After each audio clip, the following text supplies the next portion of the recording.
Profit اطہر اور جو بھی سننے والے ہیں اور اس پروگرام کو میں دلی طور پہ ان کا شکر گزار ہوں. مجھے بتا دیں یہ انگلش میں ہے یا یہ اپنا کیا کہتے ہیں اردو میں ہے؟ میں جرمن میں کہنے لگا تھا. اچھا تو دیکھ لیں جب بھی آپ کے پاس وقت ہے. جی بہت شکریہ آپ کا دلی طور پر خوش آمدید ہمارے اس چیٹ گروپ میں سچے لمحات خدا کے ساتھ جناب محترم زاہد خان صاحب. اور ہم آپ سے آج کی نشست کا سوال و جواب کی نشست کا آغاز کرتے ہیں اپنے پہلے سوال کا. جی محترم زاہد خان صاحب، آج کا ہمارا سوال ہے تصوف اور مذہب میں کیا فرق ہے اور کیا کوئی شخص ان دونوں کے درمیان یا ان دونوں میں سے کسی ایک میں رہ کے خدا سے مل سکتا ہے؟ پہلے میں فرق بیان کرتا ہوں. مذہب بن دیکھے چیزوں کی طرف بلاتا ہے، اسے ایمان کا حصہ، اور کہتا یہ ہے کہ پازیٹیو طریقے سے اس طرف آؤ، تو وہ اندیکھی چیزوں کی طرف بلاتا ہے. جب ہم پازیٹیو طریقے کے ساتھ اس دنیا میں داخل ہو جائیں تو جو آپ نے کہا ہے میری زبان پہ یہ نہیں چڑھ رہا، یہ تصوف جو روحانیت ہے، یہ جو ہے پھر آگے چل کر مشاہدہ بن جاتا ہے، روحانیت بن جاتا ہے. تو جب یہ روحانیت کا پھل لے آتا ہے تو پھر مذہب کی دنیا بہت پیچھے رہ جاتی ہے. لیکن ایسے کہ جیسے آپ نے 5 پڑھی پھر پروفیسر بن گئے اور پروفیسر بن کے آپ نے نئی نئی چیزیں ایجاد کی، لیکن آپ کا کہنا یہ ہو کہ مجھے 5ویں میں پھر داخلہ دلا دو، میں کچی پکی سے پھر شروع کرنا چاہتا ہوں، تو آپ دیکھ لیں کہ لوگوں کا پھر خیال آپ کے متعلق کیا ہوگا. تو ان دو چیزوں میں یہ فرق ہے. جی محترم زاہد خان صاحب بہت شکریہ. ہمارے ایک ممبر کا سوال ہے، ہمارے کل کے پروگرام میں سے یہ سوال تھا تو آج اس کو میں ایڈ اپ کرتا ہوں.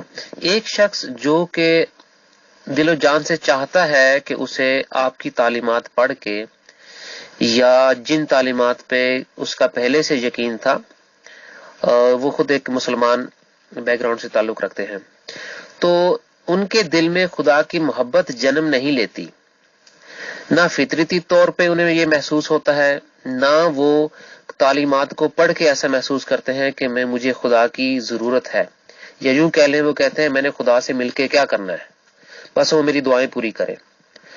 تو کیا ان کی زندگی جو ہے وہ صحیح راستے پہ ہے؟ کیونکہ ان کے اندر یہ جذبہ کہتے ہیں کہ پیدا ہی نہیں ہو رہا کہ مجھے خدا سے ملنا چاہیے، میری تمنا ہی نہیں. تو اس کے بارے میں آپ کیا فرمائیں؟ پہلے تھوڑا سا ہٹ کے آپ کے سوال سے کچھ کہنا چاہتا ہوں. وہ یہ ہے کہ قرآن ہی کہتا ہے کہ تورات انجیل میں نور ہے،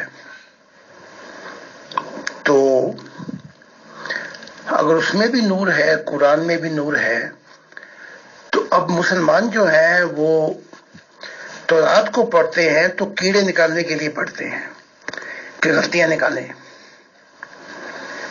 اور یہودی جو ہیں وہ انجیل کو پڑھتے ہیں کہ اس میں سے کیڑے نکالیں، اور مسلمان دونوں میں سے کیڑے نکالتے ہیں. تو چاہے ان کے اوپر کتابیں لدی ہوئی ہیں، ان کا فائدہ ان کو کچھ نہیں ہوتا. اب آتے ہیں ہم سیکنڈ کوشچن کی طرف، جو یہ مذہب والے اپنے مذہبوں کے ساتھ پھانسی کی طرح لٹکے ہوئے ہیں. ان میں سے جو اکثر ہیں انہیں اپنے مذہبوں کی جو اگلی منزلیں ہیں ان سے کوئی غرض نہیں ہوتی. مثال کے طور پہ قرآن پہلا دیتا ہے بن دیکھے یقین لاؤ، یعنی کہ مثبت سوچ کے ساتھ دنیا میں قدم رکھو، بس یہ کہتا ہے، آگے کا وعدہ نہیں دیتا. پھر آگے آ جاؤ تھوڑا سا چلتے ہوئے تو وہاں پھر وہ کہتا ہے ولیل بشر الحیات الدنیا، ہم انہیں دنیا آخرت میں خوشخبری دیتے ہیں. اب یہاں تھوڑی تھوڑی آنکھیں کھلنی شروع ہو جاتی ہیں. پھر کہتا ہے کہ ہم انہیں پل بھی چکا دیتے ہیں. یہ سفر اور آگے کا ہو گیا. یعنی کہ پہلے تو علم یقین کی بات تھی، پھر عین الیقین کی ہو گئی. پھر کہتا ہے الا ان اولیاء اللہ لا خوف علیہم ولا هم یحزنون، جو اللہ کے دوست ہیں ان کو خوف و غم نہیں. یعنی کہ پوری طریقے سے ان کو دنیا کی فکروں سے نجات دیتا ہے. پھر اور آگے چلیں تو یہ تعلیم آ جاتی ہے یا ایھا النفس المطمئنہ ارجعی الی ربک راضیۃ مرضیہ فادخلی فی عبادی وادخلی جنتی. اب یہاں پہ آ کے انسان جو ہے یونیفیکیشن ہو جاتا ہے. تو اسی طرح انجیل میں بھی یہ کچھ پیراؤں کی تعلیمات ہیں اور تورات میں بھی یہ پیراؤں کی تعلیمات ہے. اب ہوتا کیا ہے، انہیں ان تعلیمات سے کوئی غرض و غائد نہیں ہوتی. یہ بس پیدا ہو گئے ہیں اسلام کے اندر یا ہندوؤں کے اندر یا یہودیوں میں یا یہ عیسائیوں کے اندر. ان کی جو بلیم ہوتی ہے وہ بینیفیشل ہوتی ہے. جیسے رابعہ بصری نے کہا تھا کہ تم کیوں اس مذہب سے ہو، تو انہوں نے کہا دوزخ کا خوف ہے. یعنی کہ ان کے خوف، ان کی فکریں، اس لیے یہ ان مذہبوں کے ساتھ جڑ جاتے ہیں. دوسرے جو ہوتے ہیں، کہا کہ تم کیوں کرتے ہو عبادت، انہوں نے کہا کہ جنت کی امید پہ. تو یہ اپنی تمنائیں، آرزوؤں اور خواہشوں کی عبادت کرنے آتے ہیں. تو آگے سے ان کو ملے گا کیا؟ ٹھیک ہے.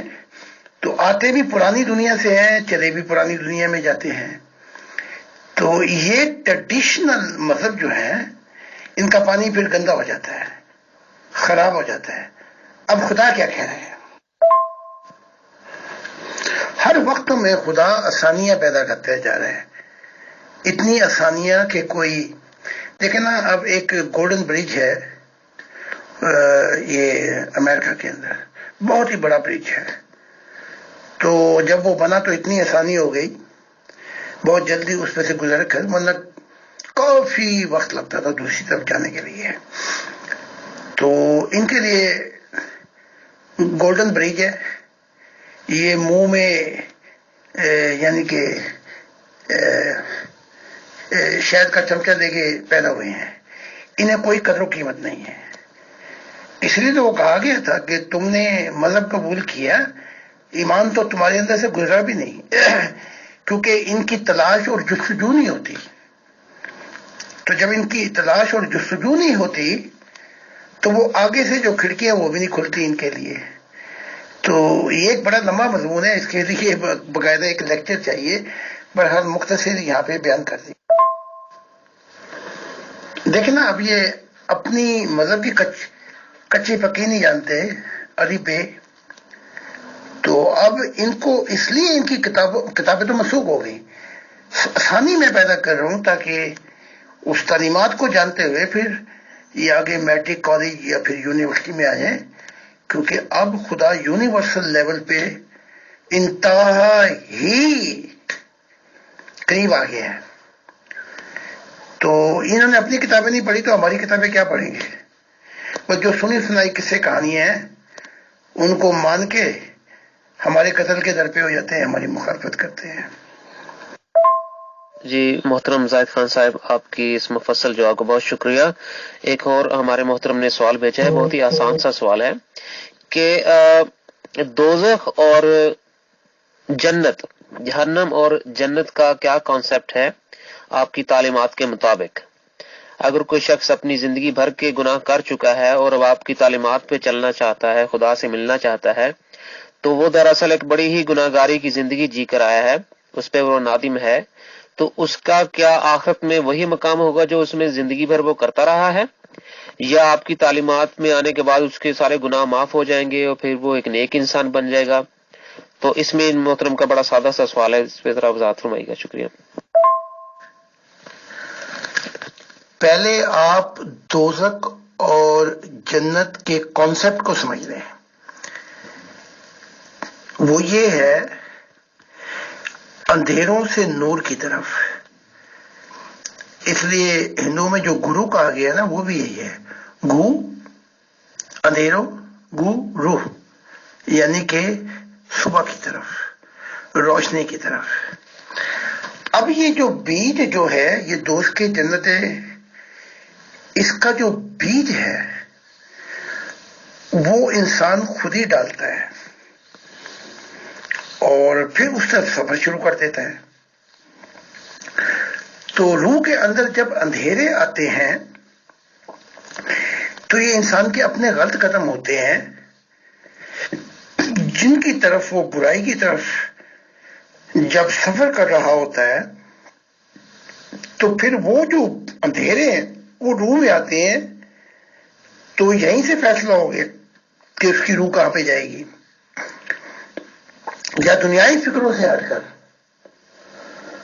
وہ معرفت الہی کی زندگی کی تلاش میں ہے تو وہ بیچ پڑ گیا. اب اس کی تلاش کے اندر اس کو نور ملتا رہتا ہے. تو وہ اس نے جو بیج کی سیراب کیا جس خدا کے محبت کے پانی سے یا سچائی کی جو تلاش تھی وہ نور بنتا رہتا ہے روح کے اندر. تو اس نے یہیں سے فیصلہ کر لیا کہ جب وہ مرے گا تو وہ نوروں کی طرف جائے گا. اب ہم وہ بچپکانہ تعلیم تھی کہ ادھر گناہ کیے مسلمان ہو جاؤ سب کچھ معاف ہو جائے گا. ایسا نہیں ہے. ہماری تعلیمات کی طرف آؤ گے تو اس میں دو ذمہ داریاں ہیں. ایک زندگی کے مقصد کو پورا کرنا ہے اور ایک انسانیت کی کشتی کو منزل پہ لگانا ہے، ساحل پہ پہنچانا ہے. تو ان دونوں ذمہ داریوں کے ساتھ ایک سفر شروع ہوگا. جب آپ وہ سفر شروع کر دیں گے، پہلے تو ہماری کتابیں پڑھ لینا، اس کے بعد بتائیں گے آپ نے کرنا کیا ہے. پھر جب آپ سفر شروع کریں گے تو جو اندھیرے آ چکے ہیں وہ آہستہ آہستہ جب نور آئے گا تو وہ ان اندھیروں کو دور کرنا شروع کرے گا، نکالنا شروع کرے گا روح کے اندر. تو اس طریقے کے ساتھ پھر جب وہ نور آتا جائے گا تو وہ اندھیروں کو باہر نکالتا جائے گا. تو یہ ایک زندگی کا پروسیس ہے جسے کہا جاتا ہے کہ ہم نے تمہاری کوششیں تمہیں دکھانی ہے. اب ہوتا یہ ہے کہ یہ بیج جو ہے اگر ہم سفر کریں اندھیروں کی طرف تو اس کے نتائج کیا نکلتے ہیں ہماری روح میں اور پھر ہمیں کہاں جانا پڑتا ہے وہ تو بعد کی بات ہوگی. اسی طرح نور کا بیج پھر یہ جب درخت بن جاتا ہے اور موت کا وقت آتا ہے تو جسم تو گیا، درخت تو یہیں رہ جاتا ہے باڈی. تو روح اپنا پھل لے کے روح کی دنیا میں پہنچتی ہے. تو جو لوگ چاہتے ہیں ہماری تعلیمات پہ چلنا انہیں وقت ضائع نہیں کرنا چاہیے کیونکہ ہم خدا کی طرف بلا رہے ہیں. اور اب یہ کہ ساری زندگی گناہ کرتا رہا، دھوئیں بڑھتا رہا اپنی روح میں، آخر میں معافی مانگ لے تو یہ سمجھے کہ میرے سارے گناہ معاف ہو گئے. ایسا نہیں ہے. وہ جو چھاپ لگی ہے اندھیروں کی روح پر وہ کھینچ کر تمہیں ان دنیاوں میں لے جائے گی جہاں پہ تکلیف ہے، مصیبت ہے، اندھیرے ہیں، دوزخ ہے. یہ ہے اصل. جی بہت شکریہ محترم زاہد خان صاحب. یہ انہی محترم کا اگلا سوال ہے. جی وہ فرماتے ہیں کہ آپ کی تعلیمات میں ایسا کیا ہے جو پچھلی تعلیمات میں نہیں تھا اور ایسا کیا کرنا چاہیے انسان کو آپ کی تعلیمات پڑھ کے کہ اس سے اس کی آخرت کا سفر آسان ہو جائے گا اور آخرت میں اس کو نور مل جائے گا. بہت شکریہ. ہماری تعلیمات سے زندہ خدا مل جاتا ہے اور آخرت کا سفر امید پر کہ مر کے ہوگا یہ ایسا نہیں ہے. یہ بلکہ یہیں سے شروع ہو جاتا ہے ہماری تعلیمات سے. تو ہماری تعلیمات کو تو پہلے پڑھے، اس کے بعد بتائیں گے کہ پریکٹیکل کیا کرنا ہے آپ کو خدا کے لیے اور خدا کی منشا کے لیے. تو اور پھر انسانیت کے لیے کیا کرنا ہے. جب آپ یہ کام کریں گے تو مل جائے گا نہیں آنے والی دنیا میں، بلکہ یہیں سے ملتا رہے گا آپ کو نور. تو یہ سٹیپ بائی سٹیپ یہ تعلیمات ہیں، ان کو آپ نے پہلے پڑھنا ہوگا، اس کے بعد عملی طریقہ اختیار ہوگا کہ کیا کرنا ہے، پھر وہ ہم بتا دیں گے آپ کو. تو اس کے بعد کیا سوال تھا میں دیکھ. جی بہت شکریہ محترم زاہد خان صاحب. یہ ہمارے ایک ممبران میں سے ہمارے عزیز ممبر قاضی صاحب از ٹائپنگ سم تھنگ، تو ان کی پیسٹنگ کا میں انتظار کرتا ہوں، ان کو آڈیو میں پھر میں بول دوں گا. آمین محترم قاضی صاحب جی. ان کا میسج ہے جی: حضور آپ پر خدا کی بے حد اور بے حساب سلامتیاں اور خیر و برکتیں ہر وقت نازل ہوں، آمین. اسی کے ساتھ ہم آج کی اس نشست کا آخری سوال محترم زاہد خان صاحب کے گوش گزار کرتے ہیں اپنے اگلے میسج. محترم زاہد خان صاحب، آج کا ہمارا آخری سوال یہ ہے، یہ بڑا ہی منفرد سوال ہے. ایک محترم نے پوچھا ہے کہ اکثر و بیشتر لوگ جن کے اندر بہت طرح کے ڈر ہوتے ہیں، اور ان کے اندر یہ بھی ڈر ہوتا ہے کہ فرشتوں کو دیکھ کے ڈر جانا، جنات کے لیے ان کے اندر خوف اور ڈر ہوتا ہے، نہ نظر آ جانے والی چیزوں کا ڈر. تو اس ڈر کی بنا پر کچھ لوگ جو ہے وہ روحانیت کے علم سے خوف رکھتے ہیں. تو آپ کی تعلیمات سے کیا ان کا خوف دور ہو جاتا ہے یا اس خوف کو لے کر چلنا پڑتا ہے؟ اس پہ وضاحت فرمائیے گا.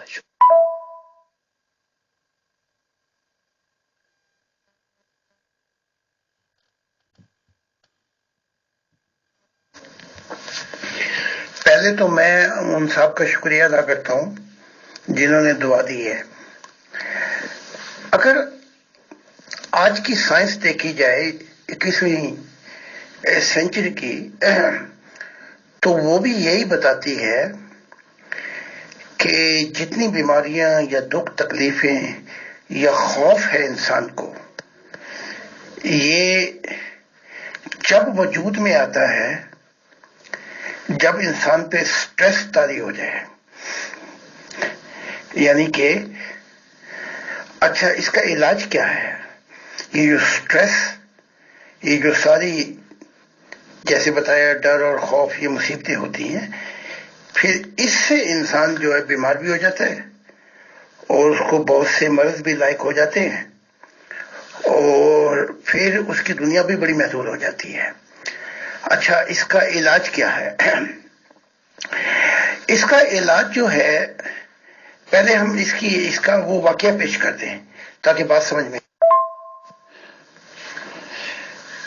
جب آدم اور حوا خدا کو سفر کو کاٹ کر دنیا کی فکروں میں آئے تو ان کا خوف بھی بڑھ گیا اور غم بھی. خوف یہ کہ وہ تعلق کٹ گیا کہ جہاں وہ پروٹیکشن میں تھے، پروٹیکشن زون میں تھے، حفاظت میں تھے.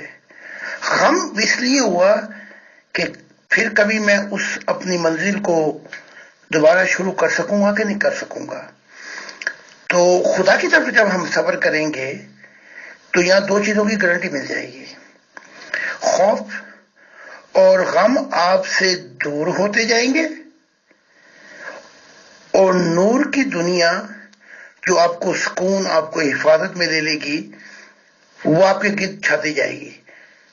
تو خدا نے چاہا تو ہماری تعلیمات ایسے ہی ہیں کہ یہ ڈر، یہ بھوت، یہ جو کچھ بتایا گیا ہے یہ تو چیز ہی کوئی نہیں ہے. یہ تو ایسے ہے جیسے سورج نکلا اور برف پگھل جاتی ہے. تو جب آپ سفر کریں گے محبت، تو خدا تو سورج سے بہت زیادہ ہے، کوئی مثال ہی نہیں ہے. تو یہ سارے جو خوف، ڈر، جو مصیبت، یہ ساری برف بن کے پگھل جائیں گی. آپ مہربانی کر کے سفر شروع تو کیجئے، اور آپ ان کو اگر چاہیں تو کتابیں بھی بھیج دیں تاکہ یہ سنتے رہیں. اب تو میں نے آسان کر دیا اپنی زبان میں. بہت بہت شکریہ. آپ اس کے بعد کیا میں ون گاڈ فیملی میں آؤں؟ بتائیں مجھے آپ. جی محترم زاہد خان صاحب، آپ ہمارے one God family question answer والے چیٹ گروپ میں تشریف لے آئیں. بہت شکریہ. اور اس کے ساتھ ہی ہم جناب محترم زاہد خان صاحب کا دلی طور پر آج کے پروگرام میں شمولیت حاصل کرنے کا ایز مہمان خصوصی شکر گزار ہیں، اور ان کی اس روحانی رہنمائی کا، ان کے اس قیمتی وقت کا ہم شکریہ ادا کرتے ہیں، اور ان تمام ممبران کا جنہوں نے اس پروگرام کو سنا، اور ہماری ایڈمن ٹیم کا۔ تو آپ کو اگلی نشست میں ملیں گے، آپ سب کا خدا حافظ۔